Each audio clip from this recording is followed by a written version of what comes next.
کۆنگرەیستا لە ڕۆژاوای کوردستان سەردانی باشووری کوردستانیان کرد و لەگەڵ تاکە ژنە قایمقامەکەی هەرێم لە هەڵەبجە کۆبوونەوە.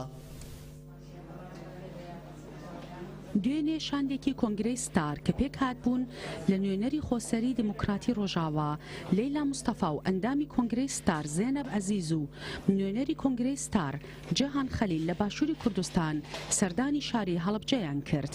سەرەتا شاندەکە سەردانی تافگەری ئازادی کۆمەلگای کوردستانیان کرد و پاشان سەردانی ژنە قایم مەقام نوخشە ناسحیان کرد. پاش کۆبوونەوەکەیان کۆنگرەی ڕۆژنامەوانیان سازدا. لە کۆنگرەی ڕۆژنامەوانیدا قایم مەقامی ناوەندی پارێزگای هەڵەبجە نوخشە ناسح ڕایگەیاند زۆر خۆشحاڵ بووین بۆ ئەوی لە نزیکەوە ئاگامان لە کار و چالایەکانی ئەوان بێت و ئێمە ژوەک و ژنێک و قایمقامی ناوەندی پارێزگای هەڵەبجە هەموو پشتیوانێکی خۆمان بۆ دووپاتکردنەوە ومێدەکەین لە ئایندەشە هەماهەنگێکی پاشە بێت لە نێوانمانە بۆ ئەوەی ئەگەر چکاری ئێمە بێت چکاری ئەو بەڕێزانە بێت لە ڕۆژاوای کوردستان هاوکار و پشتیوانیان بین. بێگومان ئەزمونەکانی ئەوان نمونەی جوانن.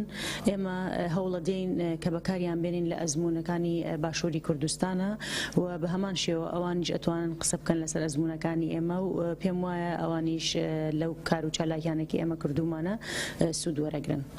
پاشان نوێنەری کۆنگرەی ستار لە باشووری کوردستان و سەرۆکی شاندەکە جەهان خەلیل ڕایگەیاند هاتن بۆ شاری حەلەبجە بۆ سەردانی قایمقامی ئێرە بکن.